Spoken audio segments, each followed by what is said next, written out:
Do you wish you were more efficient in life? Maybe you'd like to have insights in lives of top 1%.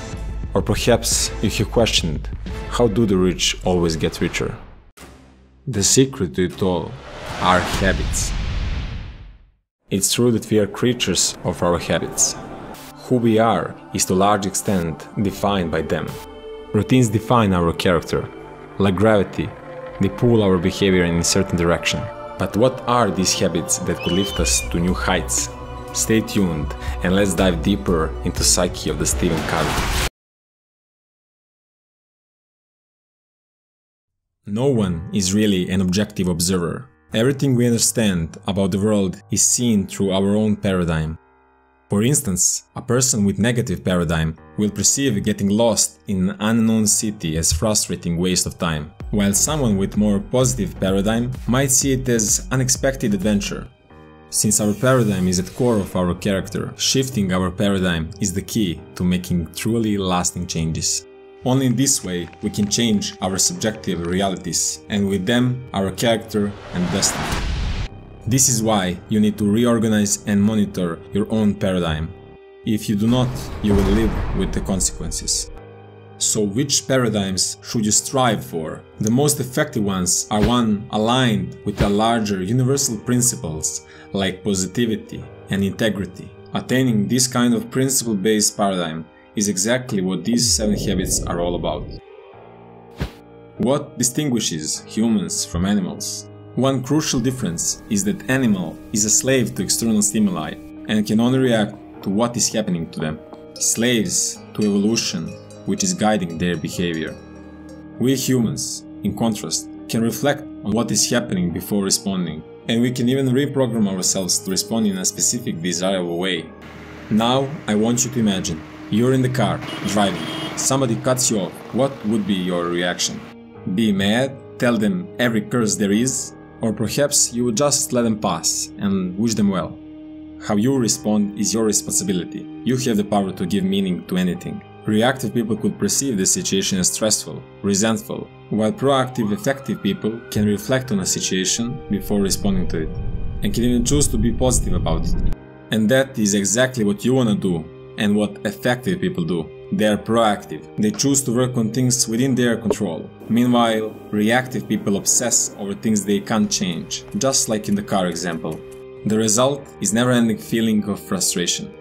The golden nugget here is that effective people choose to be proactive. You are the only one who is in control of your own destiny. If you want to read more about the men who emphasize the proactiveness, I highly suggest picking up a copy of Man's Search for Meaning, or drop a comment down below and let us know if you would like us to cover that book as well. Whenever you perform an action, you're actually performing it twice. First in your mind, when you imagine it, and then physically, when you actually do it. For example, let's say you want to build a building. You would first have to imagine how it would look, all the details in your head, height, colors, windows, even the parking slots in front, everything before laying a single brick to it. If you would skip this step, you wouldn't get far before the building would crash. And this symbolizes life.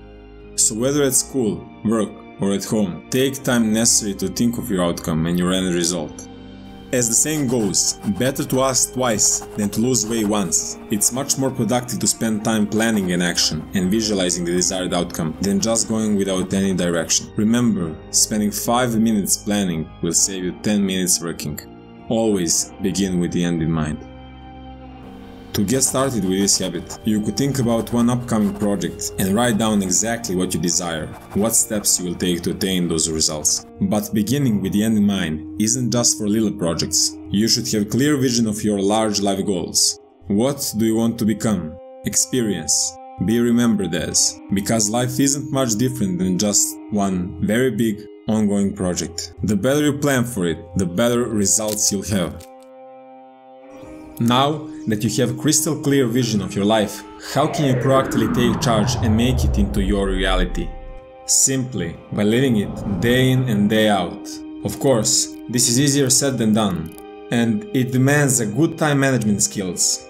Most of the time, it's just good enough to remember a simple quote: first things first. This means that important things are always taken care of first, while everything else is put aside and then dealt with or delegated later. Let's say you just started studying for a big exam. At first you're eager, motivated, and your focus is on point. Then suddenly, as you were studying, you receive a text, then a call from a friend, then another call, then your pet sneaks in looking for some cuddle time. All these things are urgent, but not important. It will certainly give you satisfaction to complete them, to answer that call, play with your pet, text that friend back. But it would be a short-term pleasure, nothing more than a quick dopamine hit. In addition to all that, you wouldn't get any studying done. The end result of such actions would be a failed exam.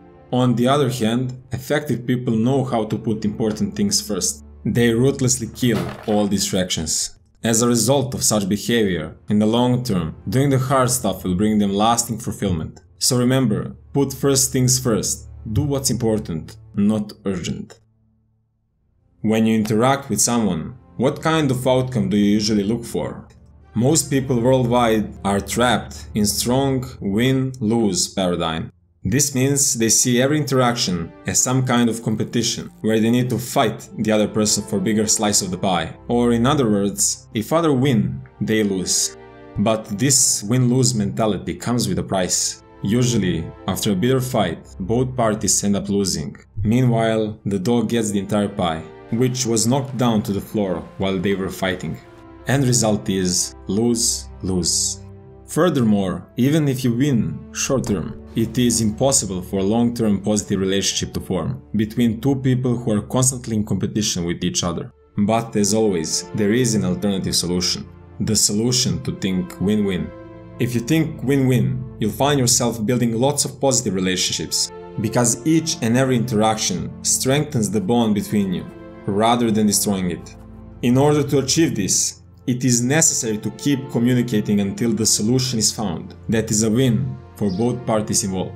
This is not an easy task. It requires both sensitivity, courage, and patience, but rewards are well worth it. In such way, forming good relationships is like investing in their emotional bank account by putting time, effort, and goodwill into it. While keeping the win-win mentality, the balance of the emotional bank account will grow, which is reflected in the increased trust between two parties. If, on the other hand, the balance is zero, there is no trust, and the relationship is becoming toxic.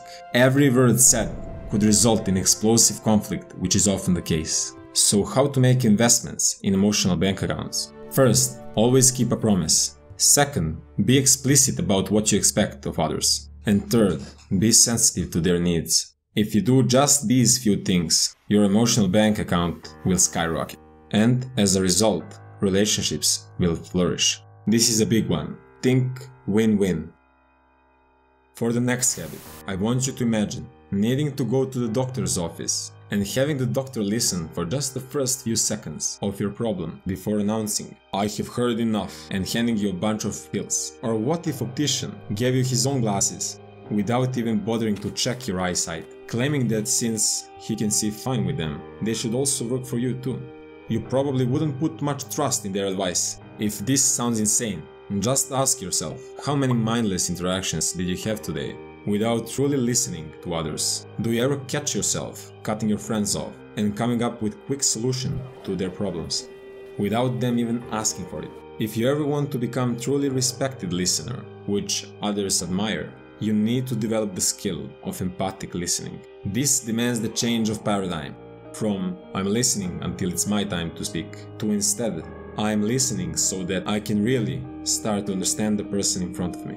According to the study done in 2011 by ACM, the words we say account for just 10% of our communication, while the tone accounts for 30%, and our facial expression combined with body language for 60%. So please, I beg you, don't only focus on the words they say. Look at their eyes, tone of voice, and ask yourself, what is the feeling and meaning behind the simple words? It takes time and effort to master this skill. But finally, when you do, you'll notice that many people are fully prepared to open up to you and seriously consider your advice. They just need a good, appreciative listener before they can do so. Habit 5. Seek first to understand, then to be understood. Every habit until now have prepared you for this one. Concept of synergy. Simply put, synergy means 1 + 1 = 7, or 9, or even 20. Seemingly impossible when few open-minded individuals of different ideas and life perspective truly listen to each other, prioritize, while each and every one puts themselves in each other's shoes. They can achieve something much greater than any of them could ever dreamed by themselves. They are on the same side, not fighting each other, trying to tackle a challenge. This requires a significant degree of self-confidence, as well as the conviction that the combined contribution of each party can lead to something great, even if the journey to get there is a bit messy. This is the habit that all effective people recognize. Nobody ever built something legendary alone. They have all used it, the concept of synergy. The last habit is one of crucial importance, the one which all the greats understood, from the great sports players to the icons of our time.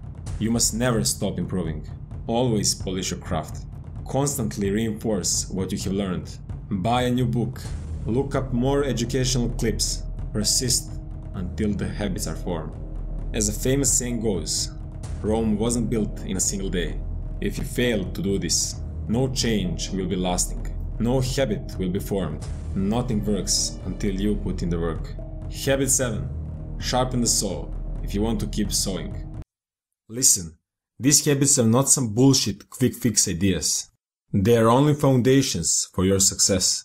And knowledge is only powerful if you apply it.